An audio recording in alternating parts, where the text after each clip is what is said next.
as we'll see the Alistair removed instead here first. The Ziggs was the pick that I was talking about that can help set up the lock, but also works well with Vi and Camille, so I think that's a great ban. It's similar to the Ezreal conversation I was just having. Rel feels pretty good with the Orianna in I feel like you're setup. walking into the Olaf, aren't you? Wait, there is no Vayne ban. There's no Vayne ban and there's no Jax ban. Yeah, and the Vayne is a kind of awkward matchup into the Olaf. I was actually having a conversation with Huni about it yesterday. I feel like this doesn't necessarily just hard win, but there are options, and DPLUS Rel, I'm worried about the Olaf. I like the Rel more. They like the Rel more, but I guess this is how you're using counterpick as D+. You're going to match the support with the Camille. Technically could be played top lane, but extremely unlikely. If they pull out like Kalista Renata right now and play the Camille top, that'd be a big That'd be crazy, but it'd be blind Camille top, and I don't think that's a good idea. No, I don't think it's a good idea. But we'll see what they decide to do ultimately here. There's not a whole lot of poke AD carry left. Maybe Varus, but I don't think so. In this draft, they need to get these champions whittled down. Now, they are going to go for the Olaf here ultimately, and it'll probably be a Jax here for Shu as a response. Yeah, a little bit worried about that. I feel like the Jax has been a little bit less successful, although Frog did kind of go ballistic on it yesterday. Carrier, what are we going to be picking for Pays? That is the question that we have right now. Varus, I think, can work here, but it is very risky. Yeah, it's almost feeling like a pick away as well, as the Kai'Sa is what comes in. I feel like Kai'Sa has really been rapidly reaching higher priority here in the LCK. T1 having a great experience on it more recently, and that will be the lock-in. So there's that Jax that you were talking about, Wolf, and it makes a great teamfight comp, but I just don't know whether I necessarily feel like this is the right answer to the Olaf. I think that it's great with Orianna, it's great with Rel, because any of these AoE pull-ins, if he gets ahead. We have seen more and more of them struggle as people sort of develop their idea on how this matchup works. I feel like the way Frog played it yesterday, though, was just exceptional. Let's get on to the Rift, though, for game number 1. 미니언들이 생성되었습니다.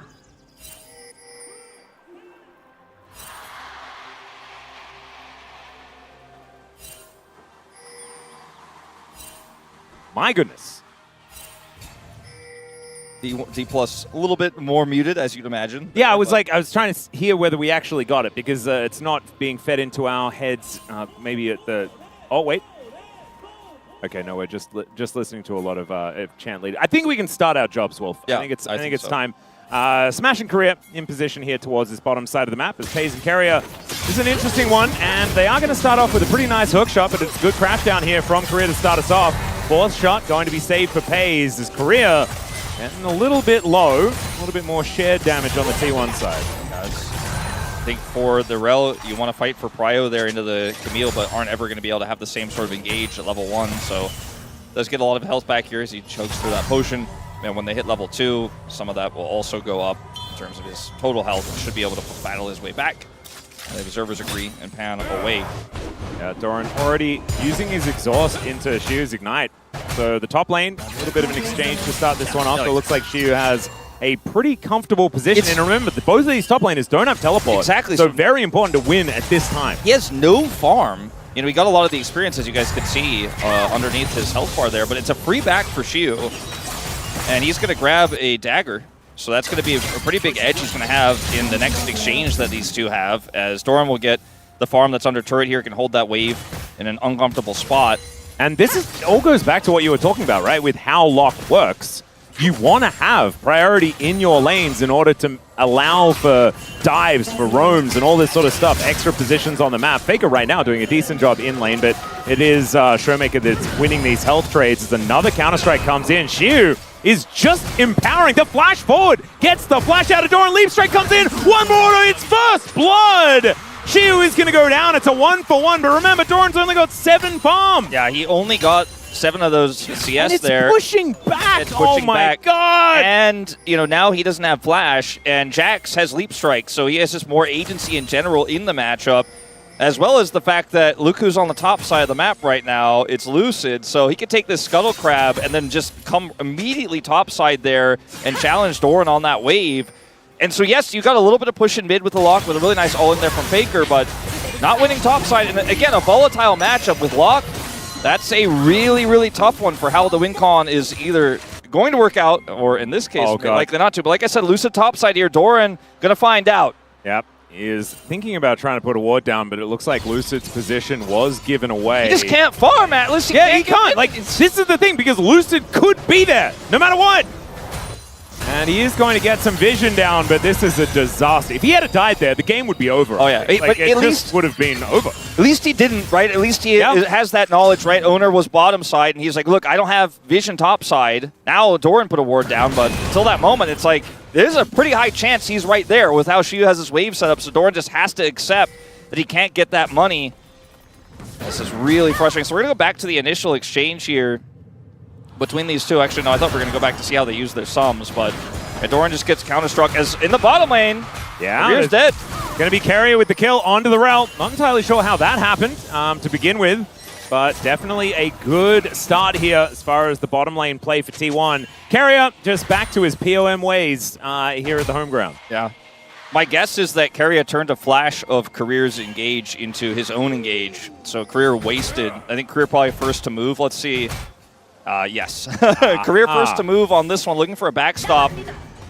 And Carrier's right here. Yeah, cute idea, but not exactly one that was going to really work out. It's FaZe who helps get that extra shot in, so the Ignite takes him away. Oh, in the meantime, Faker taking a bit of damage here in mid as Career does show up, fresh from base. But looks like Faker is doing just fine. Only 5 CS down. Pretty happy about that. Into the ranged matchup. Pays 75% win rate here, 12-4. He was a LCK. big winner on Gen G during the Kai'Sa meta. And JDG as well. I feel like he did like to play this champion. But not as much success as when he was with Gen G. That's true. Kai'Sa was very meta during the year he spent at Gen G and fell off a little bit since then. So that's why you see some of those numbers there. Might actually be, funny enough, like one of his lower win rate champions. Yeah. for that year, anyways. Well, Career's moving up. Going to take a few nails here from Faker, but it looks like nothing too much going to happen. Yeah, Lucid's moving in. They know exactly what they need to do, and that is kill Doran before 6. That would be the best thing, but also keep the Olaf down. That is going to be the most important part of this game. If you can start playing through topside and get these grubs and the Jax side lane win con is online, it sets the Jhin up so incredibly well, and it means your ball carrier is, if you can get an extra arm guard, for example, Shiu is just in such a good spot. Putting the Olaf down is a big win, but getting ahead as Jax for this draft is also amazing. And they won't commit to anything, and it will be a dragon taken by Owner on the other side as a result of this. So T1 still heavily winning on this bottom side of the map, despite a bit of a Jax problem top side. Yeah, it feels like things are a little bit skewed, but T1 are making the most of it. They have a 600 gold advantage, and they also pick up that first dragon. No tech as far as our souls are concerned, as the Chemtech does come up next. And we'll just have to see how things continue to develop as FaZe doesn't find the Void Seeker, but does avoid the Deadly Flourish quite nicely there with the Supercharger. Career still doesn't have Flash, so very scary for him to be positioning aggressively like that, especially without knowing where Carrier was. Carrier is looking for a punish. FaZe hits level 6, but he doesn't get caught. Imagine, though, like a world where FaZe ults on top of Career after he gets found by Carrier in the jungle. That's what they were trying to set up for. Could have happened. It would have been such a problem for DPLUS, but it doesn't work out. Nope, not quite yet. Carrier moving down towards his bottom side once again. Was on a little bit of a roam, but doesn't exactly find too much outside of that control ward that he decided not to destroy, which is interesting. Faker, though, you saw that trade earlier on in the mid lane. That was only a few stacks and was really able to do a lot of damage to Showmaker with only the first, hints of items that he's put together. Absolutely. So good sign for this mid game for the Lock. Where it does just kind of want to take over. Yeah, you can take a lot of aggressive electrocute trades. I mean, you have to, basically, if you're going to play a Smash Midoriya. You don't want to sit back, otherwise you will just get chipped away at. This is a really valuable ward here. We'll see Carrier coming up in the river. Career's already here. And they're just going to clear this wave out. Next fight might be on these grubs. You can see Lucid's pathing topside right now. Owner just returned from base, heading topside. And grubs for this Jax is going to feel amazing for DPLUS, so I think they absolutely want to fight for it. It's an early game Kai'Sa. If she does show up to the fight, she is in mid right now. And this is where DK have all of their control, right? Yeah. So I think playing towards the top side, grabbing those grubs should be a possibility here. Shiu, going aggressive, does find the stun from the Counter-Strike. No Ragnarok to come out from Doran just yet. The Jack's really hitting his stride right now, not even with his first item completed, but T1 look like they're going to go fight for this one. Cease and desist comes down, Lucid's in a lot of trouble, and he should be taken out. He does flash, tries to get back over, but pays with the killer instinct was already there. Xiu making his way in though, and Faker's in a lot of trouble. The flash, the Grandmaster's Might, and down goes the lock, but still the shockwave connecting onto two. Xiu is dead, but DPLUS still looking good in the fight as Korea flashes away. 2 for 2 so far, but the Orb is still doing a lot of work, but Pays is doing more, picks up the double in the end. And is it curtains for T1, or is that just all they get? As Smash gonna be able to get at least one back, so a 3 for 3 as it stands. I think the big winner, though, in this fight is T1 because this is Pays with 3 kills. He's 800 gold ahead. He picks up a Kraken Slayer off the fight, and he is just now an incredibly high-power Kai'Sa in a game where that's not necessarily supposed to happen. And he's still got 64 stacks of his call to go through. So now T1 make the call here, even though it's a Xin, that they have enough burst damage, actually, with the Vi here. And it's the correct call with Faker's ultimate there. They're going to be able to get the execute. But now they're super split, right? And she was able to find Faker here, has the amazing flash counter-strike, which also gets a second stun onto the Olaf. Olaf goes too low. Smash is able to get over the wall. Smash can't get over the wall here. This fight is a complete wash because he won't escape the sweep from Keria. Super high value as well as they commit flashes on the chase, and then Smash here is able to get some strays, but or just one stray, I should say there, but still a disaster for DPLUS, I would say, but at least they got something out of it. They didn't get the full 3 grubs, they got the 2, and they did get that additional kill there with Smash, and this Jax is still a win con to play through. Yeah, this is the thing. I think the game state remains the same, but with T1, like, with a little bit more of an advantage, I guess. But it's still top side belongs to DK, bottom side belongs to T1. The problem is, T1 have been pretty good at playing around Pays. This guy kind of just wins games. He's real good at it. And this Kai'Sa, we saw Taeyeon on it just recently, really be able to carry in the later game as well. And I don't think the Jhin is really going to be able to stand toe-to-toe with Pays on 3 items, for example. I just don't think it's going to happen. We've only seen a very select few players play Kai'Sa to success this year. I think the one that comes to mind for most is Teddy, to be honest, but it's a pick that when you get ahead, which often doesn't happen because you lose lane because it's a Kai'Sa draft, it means that you have to make these really incredibly complex plays later on, or the enemy team has to make a mistake and gift you over some kills, or you make that crazy outplay like Teddy does and get a quadra kill.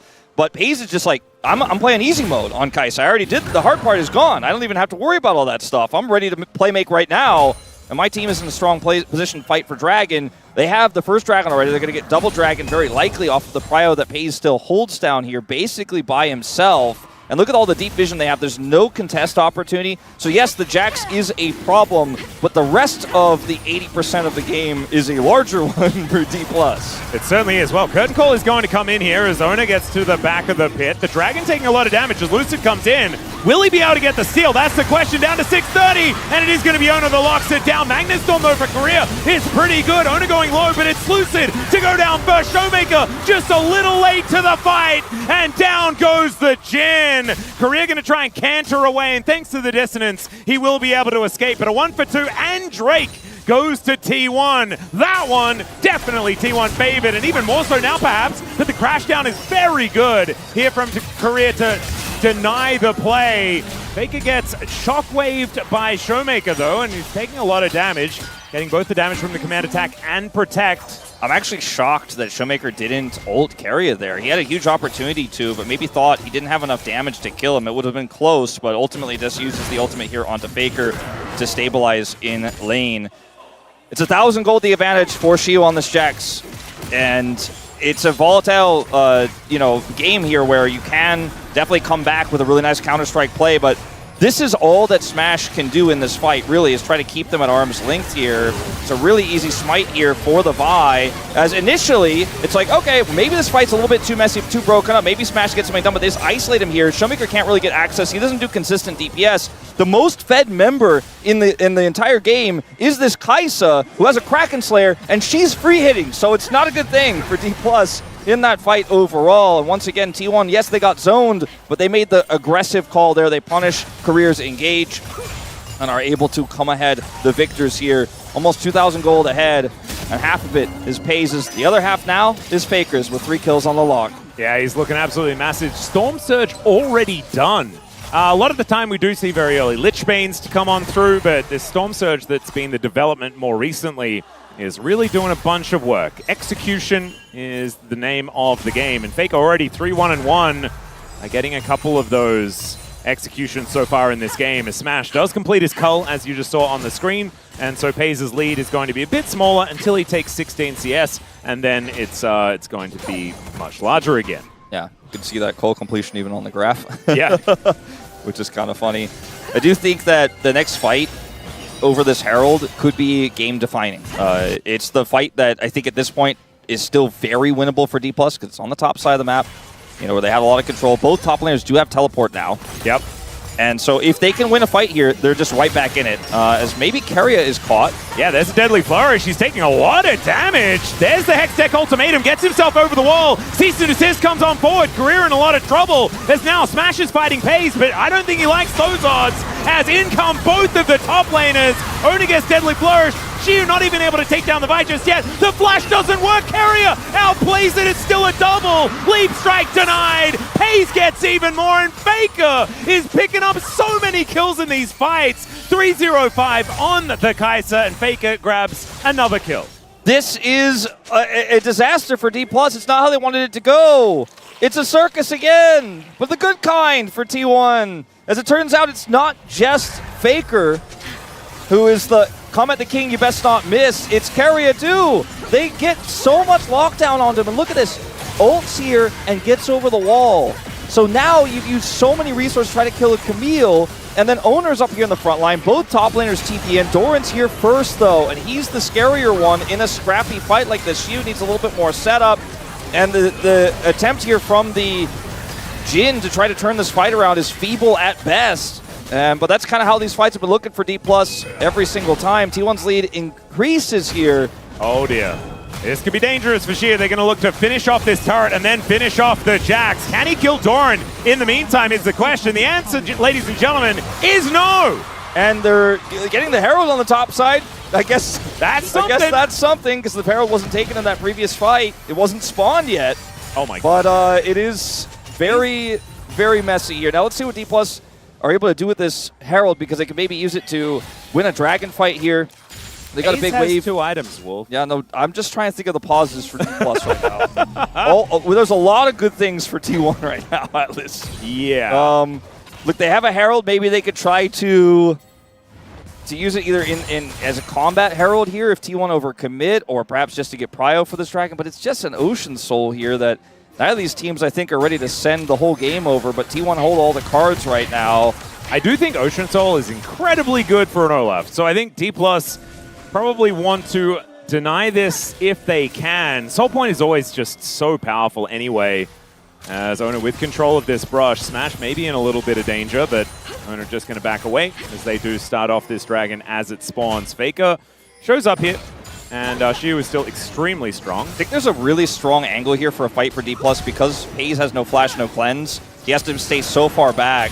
Information is pretty good here as well as they spot Carrier out, but he still goes in. Cease and desist into the backline as Showmaker is engaged on Shockwave. Is pretty decent, but down goes the Orianna. It's a solo kill for Faker in the top lane as well. Yeah, I'm understanding these, like, the question mark pings that were coming out. What the hell happened up there? But 2 are dead as well from DPLUS on this bottom side, and that's Soul Point to T1. It's a disaster again as Lucid wants to come up here and get the Faker punish, and that's a lock. I think he's pretty quick. I think he's got a bit of mobility. I don't think you're going to get him. Faker's going to get out again, and Lucid's just going to try to catch some of this jungle here as a bit of a consolation prize. Oh my goodness! This is really fallen by the wayside quickly, has it not? It's somewhat reminiscent of the last time we saw these teams match up, where DPLUS just fell a little bit too far behind early with some aggressive team fights, and then T1 run away with the game. T1 doesn't always scrap, but you don't want to scrap with T1 as Faker just avoids the counter-strike, and then he's like, you're dead. Yeah. Ults him in point-blank range, and he's like, I will hit that threshold. I've got my Storm Surge.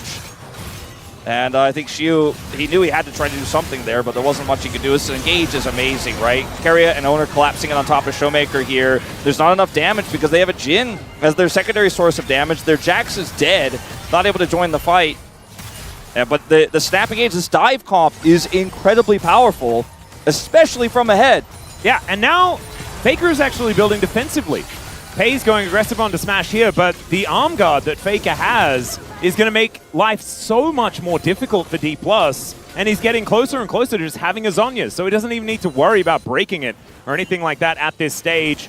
Smash has gone for the in 5 items I'm going to do damage build, and I don't think he's going to get there. I think this game is already kind of feeling on its last leg. 6,000 gold the lead for T1, and turrets has fallen all over the place. When Faker gets that extra bit of durability, plus the zoning, which is completed, by the way, now. Yeah. It's no longer an arm guard.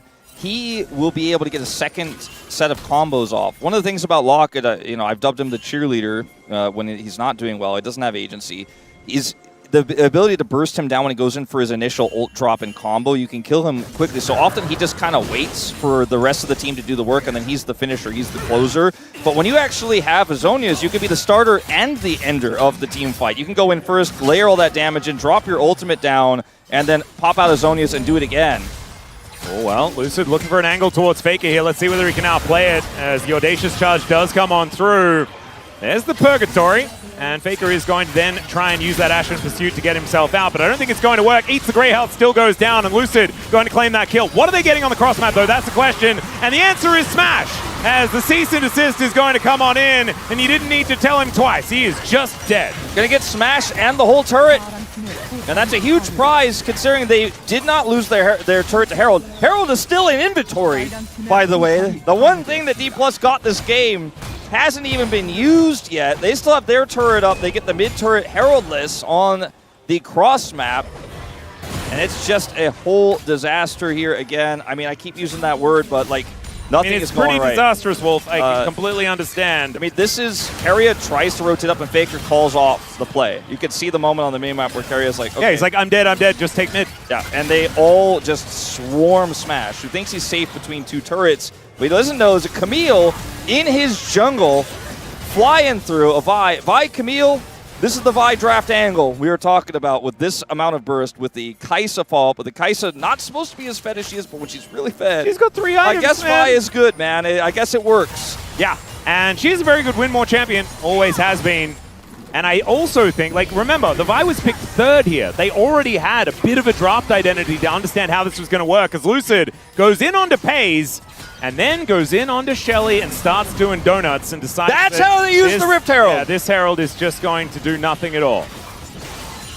That's the state of the game.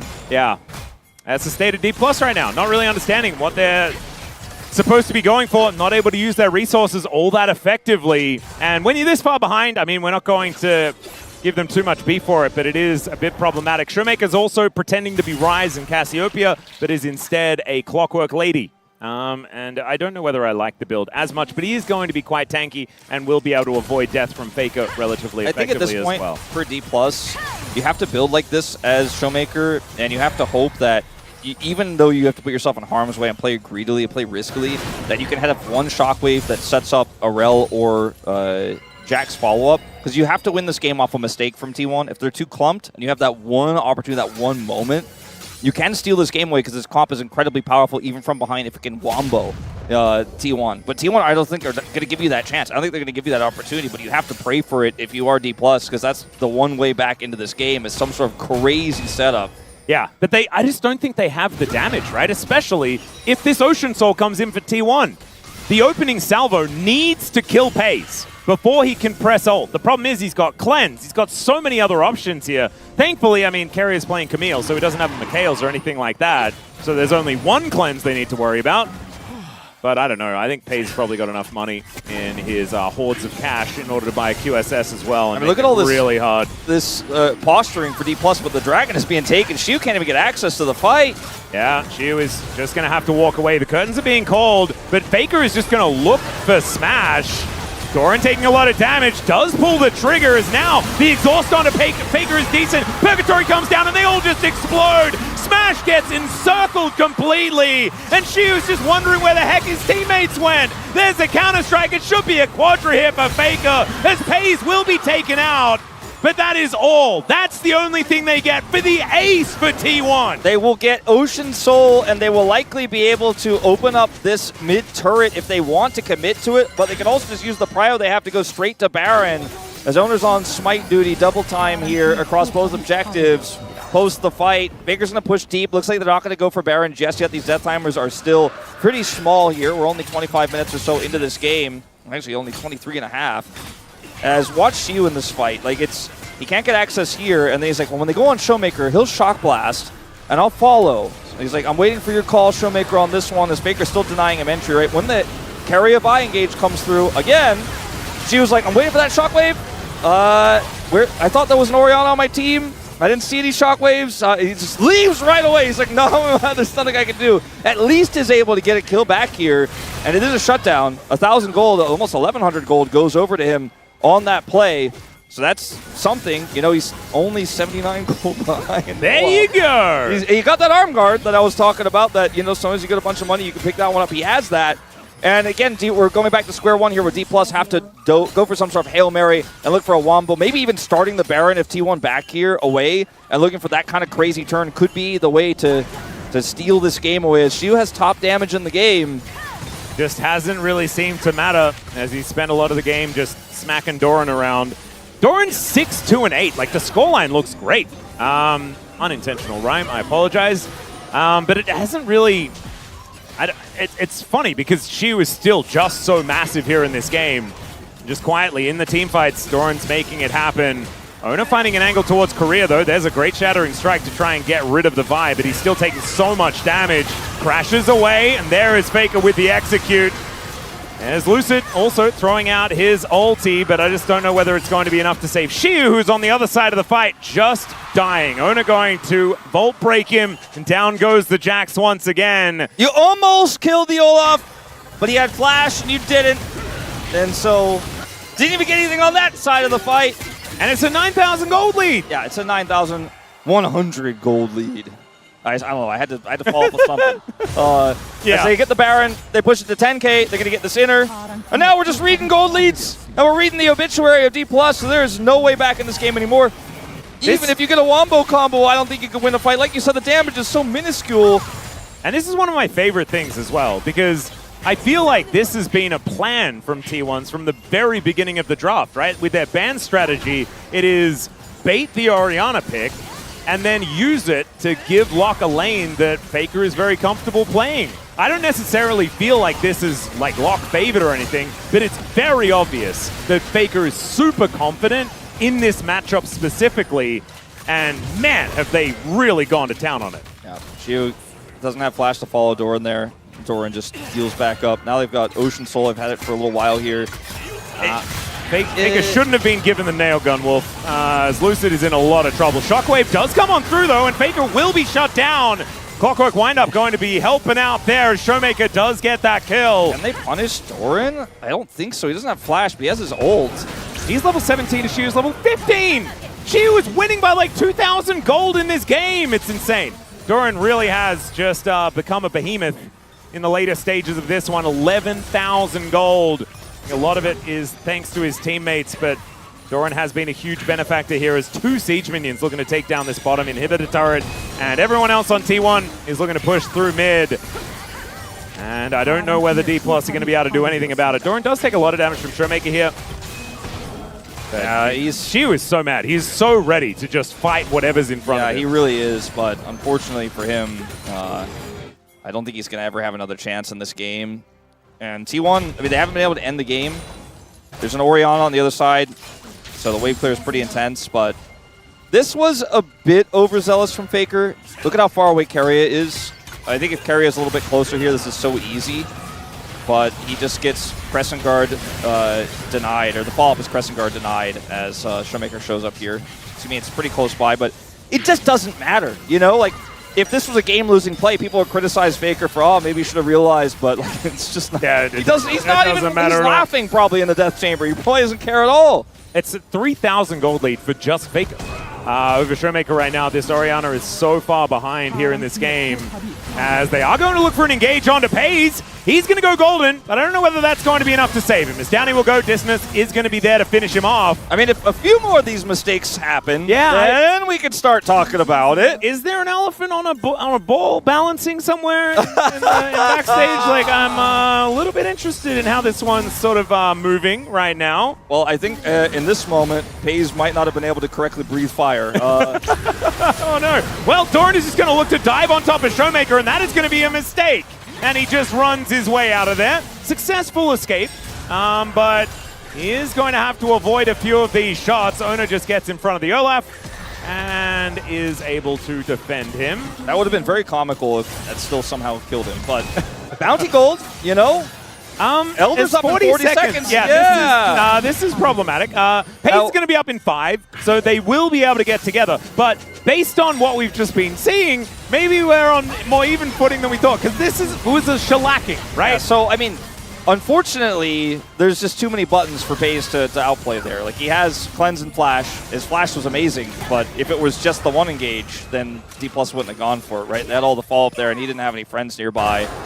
And it was a good play from DPLUS. I would say if you're Pays, you're just trying to maximize your advantage in that moment, and got a bit overzealous, just like Faker moments before. They still get prio for this Elder. Doran is showing up here. He does have TP, but won't even need it, it looks like here. Now let's see who they kill this time with the Vi Camille engage. That's the same, rinse and repeat we've been seeing for every single objective fight is carry an owner. Support jungle, kill the carry. And the carry it's not really been the Jhin. It's been Showmaker they keep killing because he's the bigger threat in this game. I think she was also pretty dangerous, but Ona on the biggest wraparound of his life is looking to get in behind DPLUS. So far it's working. They do have decent defensive vision. They are going to find him out right now as he makes his way in. Ashiu is just looking to push this wave forward, put the pressure on as the Elder is getting started by T1. DPLUS decent in a really vision. Good spot. Yeah, decent vision here for DPLUS right now. But you can see Faker and Carrier making their way over. The Purgatory combo alongside that Hextech ultimatum is so dangerous as there's the cease and desist. They do try and flash their way in. There's the combo! He's going to be the target. The combo in the backline, though, is massive. But still down go the carries. Lucid is pushed away. She was still at full health, but he's missing all of his teammates. Lucid going to try and escape, but there's a counter-strike and a dream here for this Jax. And unfortunately, it's going to turn into a nightmare as Lucid's going to escape. But I mean, where are you going to go, my friend? Maybe to game number 2. Yeah, I think you and I are on the same page on that one. The only person more upset than CV Max about that team fight is Valdez as the blast cone gets Pays away. Xiu made the play, they had the combo, but they were just too far behind. The fact that at 10,000 gold behind, DPLUS got that fight in the first place is I think what the T1 coaching staff might be taking a look at after this game, but ultimately they still win it. They're so far ahead. No cooldown on that Zhonya's for Faker. They win in dominant fashion 31 minutes here at the home ground. And if we did POGs, I think Carrier would still get